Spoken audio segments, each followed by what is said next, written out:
digoreng-goreng sama haters sama apa, gue mau udah capek, biarin aja. Santai aja hidup kita, yang penting gue nggak ngerugiin orang. Kalau masalah itu pasti dibuat dari orang-orang yang tidak bertanggung jawab, yang kasih kabar yang enggak.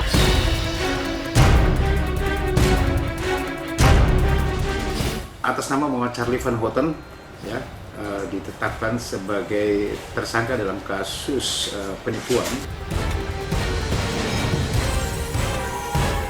Ya jelas, kita ini kan hari Kamis, saya somasi dia. Sampai dengan hari Kamis, Anda harus klarifikasi ini, mengajukan permintaan maaf kepada Ibu Aryani beserta keluarga besarnya dan kepada Aryo Kiswinar. Kamu membawa cinta saya, kamu membawa kenangan manis saya yang tidak mungkin dilupakan dan tidak mungkin tergantikan dari orang lain.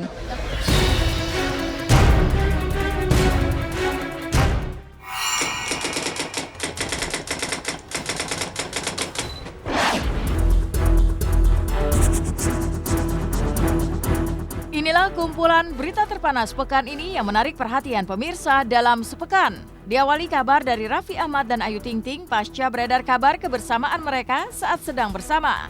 Tetapi tak peduli seberapa besar kehebohan yang ditimbulkan dari kabar tersebut, Raffi tetap santai menanggapinya. Yang menganggap kabar kedekatannya dengan Ayu adalah buah dari popularitasnya. Begitu pula dengan Ayu Ting Ting yang menganggap berita tersebut hanya angin lalu. Terserah orang mau ngomong apa, udah capek gue bos. Terserah lah. Biasa kayak ya, kita mah nyantai aja. Ya enggak lah, gue dipukulin katanya. Mana gue dipukulin? Ada cowok. Yang Mini Cooper itu ada yang beredar di Facebook tuh. Iya, orang pakai baju merah dibilangnya gua, ada aja. Mobil kerja dibilangnya gua yang beliin, emang gua gaduh. Gelang apaan? Iya, gelang yang dipakai waktu pakai baju merah juga. Yang ada di foto itu. Gua mau nggak pernah. Lu cek aja, gua pernah pakai gelang nggak bos? Tapi ada saksi mata, tapi security yang ngomong kayak gitu. Terserah lah, mau security mau apa juga terserah, mau ngomong apa. Kalau juga digoreng-goreng sama haters sama apa, gua mau udah capek, biarin aja. Santai aja hidup kita, yang penting gua nggak ngerugiin orang. Kalau masalah itu pasti dibuat dari orang-orang yang tidak bertanggung jawab, yang kasih kabar yang enggak. Karena apapun yang berhubungan dengan saya rasa jadi rame gitu. Makanya saya diam aja lah, toh yang tahu saya, yang tahu keluarga saya. Jadi ini bukan urusan buat umum gitu. Biarkan saya punya privasi saya yang nggak boleh diketahui orang lain gitu aja. Saling menghargai aja satu sama lain. Kalau haters buat saya apa ya? Pengagum rahasia ya kayaknya ya, karena dia jauh lebih mengetahui kita kayaknya dibandingkan fans-fans kita sendiri, dan suka menerka-nerka yang belum yang belum mereka tahu gitu seperti apa. Tapi ya itu setiap orang punya hak masing-masing. Tapi kadang haters itu bahasanya udah nggak bisa disaring lagi, apalagi di sosial media gitu. Jadi ya, tapi karena saya udah biasa ya, mau gimana, sesuka mereka. Jika mereka membuat mereka itu bahagia, ya udah lanjutkan.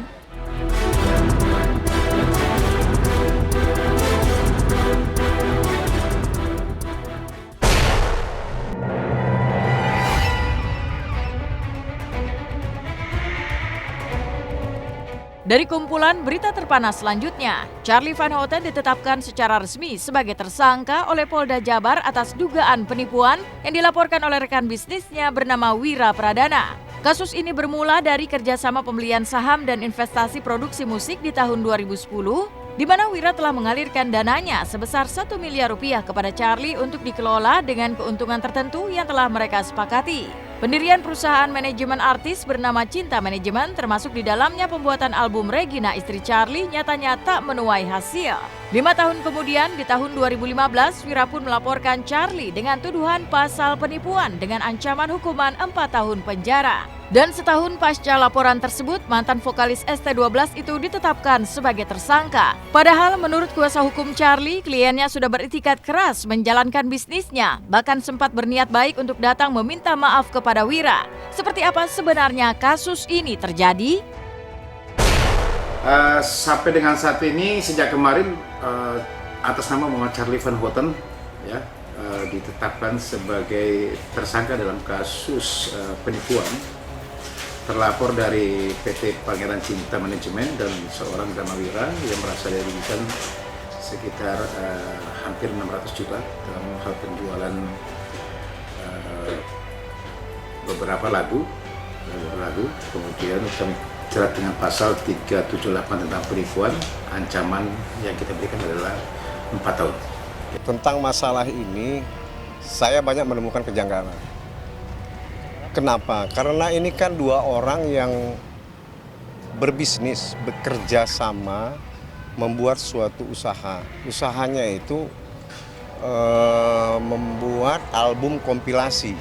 Nah kemudian kalau masalah akhirnya album kompilasi ini tidak sesuai yang diharapkan hasilnya, itu kan bukan kemampuan seorang Charlie. Yang penting Charlie itu sudah merealisasikan apa yang menjadi rencana mereka sejak awal. Jadi di mana? Menipunya sebelah mana saya nggak tahu. Saya aja bingung dalam persoalan perkara ini, jujur saja. Itu tidak ada persoalan, insya Allah semua sudah diurus sama orang yang lebih tinggi, lebih expertnya, dan insya Allah Tuhan juga maha tahu semuanya. Tapi berawal dari apa sih? Berawal dari apa sih kok? Kenapa jadi? Yang berawal dari mana ya nggak tahu. Pokoknya doakan aja yang terbaik, doakan yang terbaik.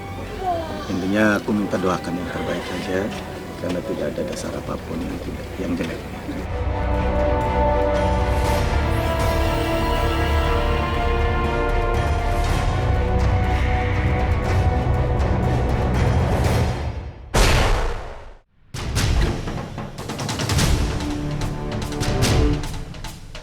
Masih di berita terpanas pekan ini, penantian Aryo Kiswinar Teguh untuk diakui sebagai anak sah dari Mario Teguh nampaknya masih harus melalui proses panjang.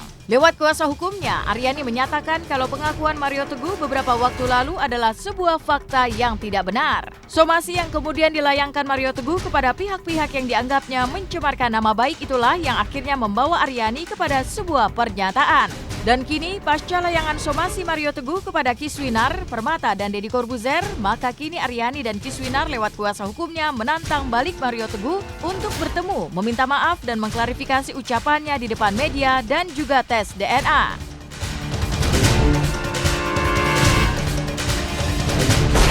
Tidak ada penelantaran anak.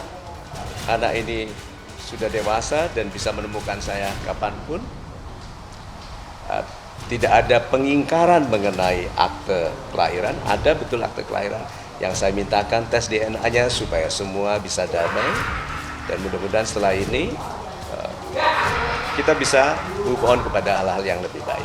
Gagahnya, dengan kerennya, saya menunggu 25 tahun. Tes DNA tidak kunjung datang. Sekarang saya tantang, saya tetap ada di sini. Tahu-tahu muncul dari pemberitaan dari kuasa hukumnya, tidak usah tes DNA. Kita lapor melanggar undang-undang ITE pasal 311 harus dia buktikan, ya kan? Polisi nanti ambil DNA. Kalau dia tidak mau, silahkan jalani. Bukan menolak, tapi begini, Pak Mario juga menceritakan bahwa justru yang pertama kali menginginkan itu Pak Mario, kembali ke sejarah yang dulu ya.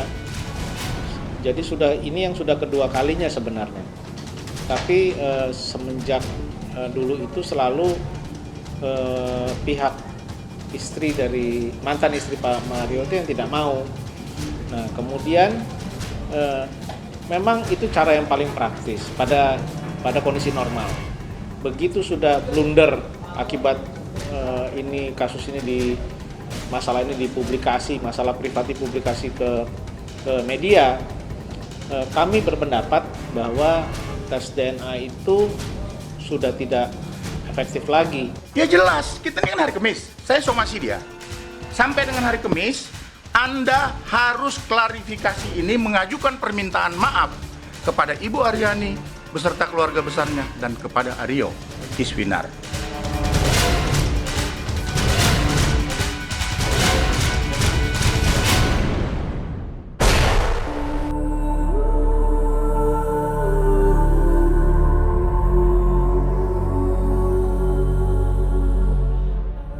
Meninggalkan kabar soal perseteruan Mario Teguh dan Kiswinar, berita duka datang dari artis senior Sinta Muin.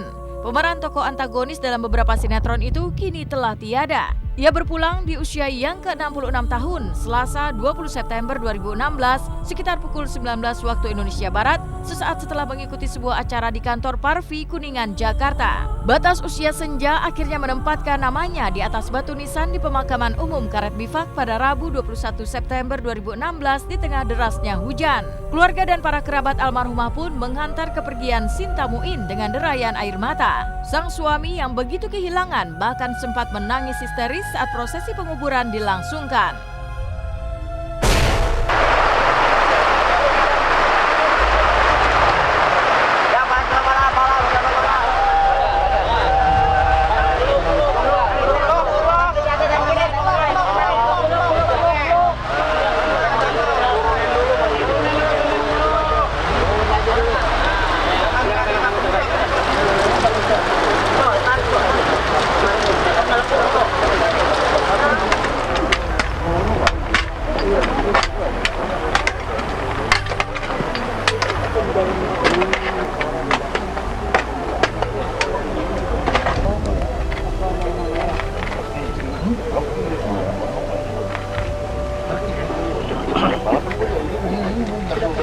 Saya tidak rasa mimpi, tapi rasanya kok seperti anak kecil yang minggat dari rumah gitu. Nggak ngomong-ngomong terus minggat aja. Ya selamat jalan lah. Kamu membawa cinta saya, kamu membawa kenangan manis saya yang tidak mungkin dilupakan dan tidak mungkin tergantikan dari orang lain. Karena kamu jalan duluan, cintaku, cintamu akan kubawa mati juga. Dan kepada para penonton yang pernah merasa terhibur oleh dia, saya mohon didoakan supaya diterima itu sebagai amal ibadah. Kalau ada acting dia tidak menyenangkan, tolong dimaafkan.